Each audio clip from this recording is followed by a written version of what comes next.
Tahun 26 lahire NU. Ijo-ijo benderane NU.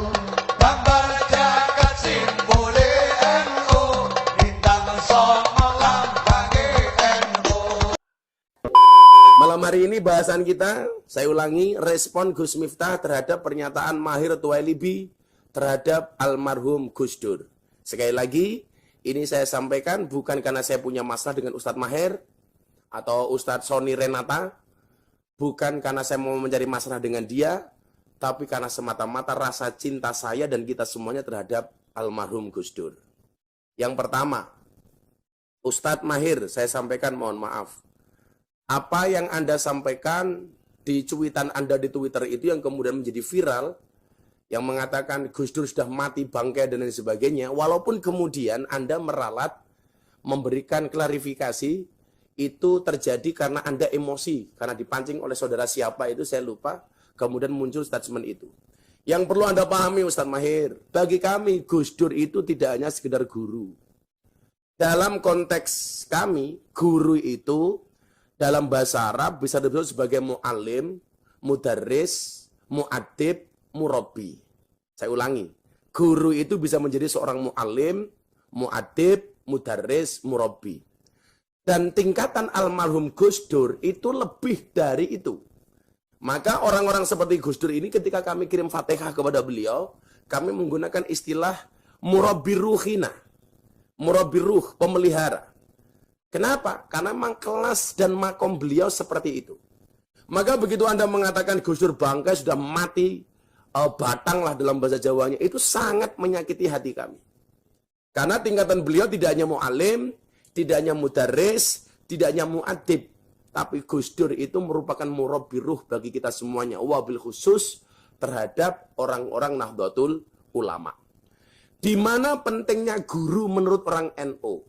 Di dalam kitab taklim kita sering mengutarakan dalil apa? Al ilmu bila syaikhin fasyaikhu syaiton. Ilmu tanpa guru, gurunya setan. Makanya di dalam kitab taklim itu ada spesifik bab yang membahas tentang apa? Fi ta'zimil ilmi wa ahli. Bab tentang hormat kepada ilmu dan ahlinya ilmu.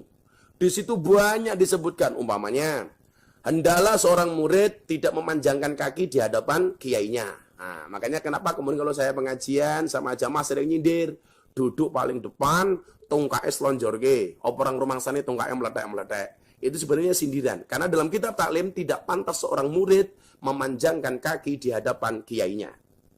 Lah, karena begitu urgennya sosok guru ini sampai dikatakan oleh Sayyidina Ali kalau tidak salah, ana abdun man alamani walau harfan wahidan. Saya siap dianggap sebagai abdun, kawulo. Bagi siapa? Man. Bagi siapapun alamani yang memberikan ilmu kepada saya walau harfan wahidan, walaupun cuma satu huruf saja. Karena begitu luar biasanya seorang guru itu. Bahkan Umar mengatakan, saya siap membayar guru dengan 1000 dirham untuk satu ilmu. Maka begitu Anda mengatakan Gus Dur seperti itu, kami sebagai orang yang mencintai Gus Dur, muhibbinnya Gus Dur, sangat sakit hati. Saya memahami kemudian ketika Anda mengatakan, oh ini saya emosi, gara-gara dipancing oleh begini dan sebagainya. Mohon maaf. Ya, kalau kemudian emosi, Anda boleh menghina Miftah. Kamu boleh mencaci Miftah. Oh Miftah bosok, bajingan, kere, dan sebagainya. Silakan. Tapi ketika kaitannya dengan Gus Dur, Anda lupa.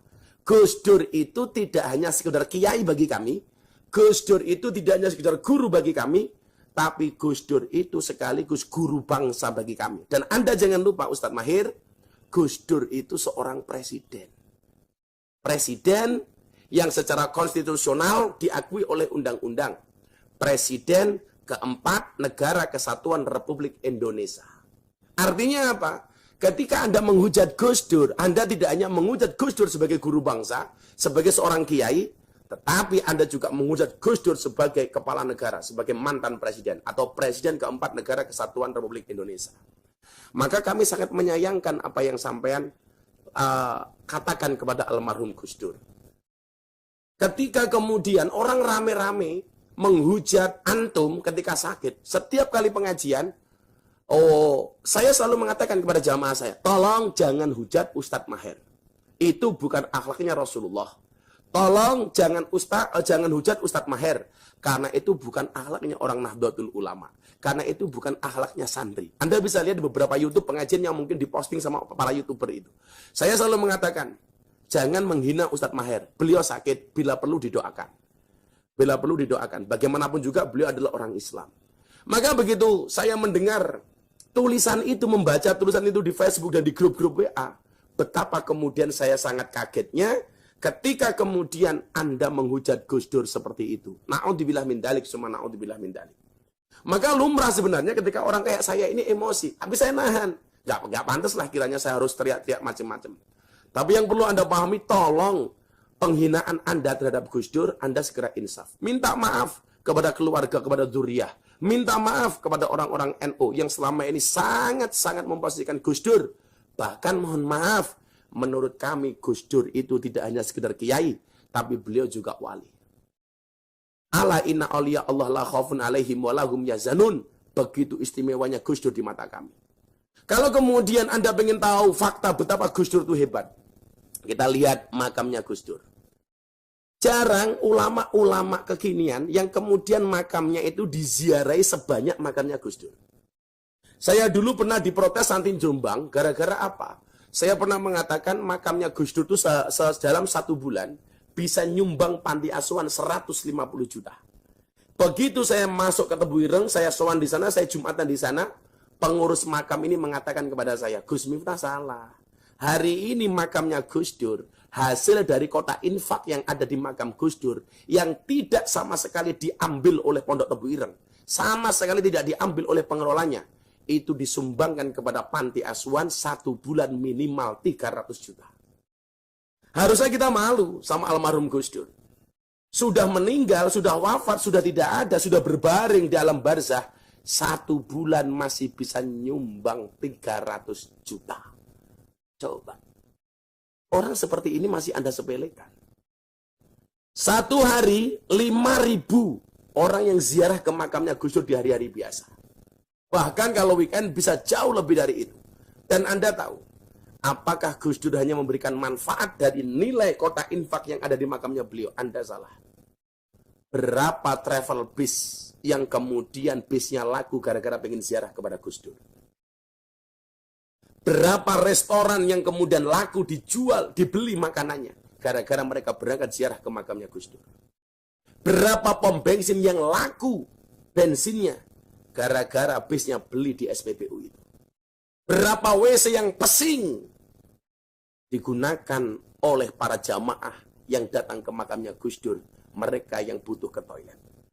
Berapa penjual yang ada di makam Gus Dur yang kemudian diuntungkan? Tukang parkirnya laku, semuanya laku. Ini orang sudah meninggal. Maka begitu Anda menghina, naudzubillah min dzalik, kita ini siapa sih Ustaz? Mohon maaf lah, barangkali Anda lebih alim ya daripada saya, Anda lebih hebat daripada saya, mungkin Anda lebih soleh daripada saya. Kalau kemudian ini saya dikatakan mengkritik Anda, tidak. Konteks saya adalah watawasau bil haq, watawasau bis sabr. Kalau saya salah, silahkan Anda kritisi saya. Besok lagi kalau Anda emosi, tolong yang dihina jangan Gus Dur, cukup saya saja. Silakan saya dicaci maki, Miftah bajingan, Miftah kiainya lonte umpamanya, atau kiainya begenggak, kiainya PSK, anak dunia malam. Bahkan saya disebut sebagai presiden para pendosa, saya nggak ada urusan. Tetapi kalau kaitannya dengan Gus Dur, berapa muhibbinnya Gus Dur yang kemudian kecewa dengan apa yang Anda katakan. Bagi kami beliau wali. Dan bagi orang-orang Nahdlatul Ulama, guru itu sangat signifikan. Karena perintah Allah dalam Al-Quran, Fas'alu ahla dzikri in kuntum la ta'lamun. Maka bertanyalah kepada ahli dzikir ketika kamu tidak mengetahui sebuah persoalan. Dan kelasnya Gus Dur itu subhanallah. Orang yang barangkali karena sudah tidak mengharapkan apapun dan tidak ada yang ditakuti kecuali Allah. Bahkan beliau biasa membuli dirinya sendiri. Gitu. Jangan kemudian Anda emosi mengait-ngaitkan dengan Gus Dur yang mengatakan Al-Quran itu kitab purun dan lain sebagainya. Anda tidak pernah mendengar langsung penjelasan dari almarhum Gus Dur. Maka kami sebagai muhibbin Gus Dur, sebagai santri Gus Dur, sebagai orang yang pernah kemudian mempunyai hubungan dengan Gus Dur, sebagai orang yang pernah berinteraksi langsung dengan Gus Dur, kami sangat kecewa dengan apa yang Anda sampaikan. Apalagi di tengah-tengah musim corona, di tengah kondisi bangsa yang seperti ini, yang seharusnya kita saling berangkulan, saling merapatkan soft dan barisan untuk rukun supaya Allah segera menjauhkan musibah dari bangsa ini.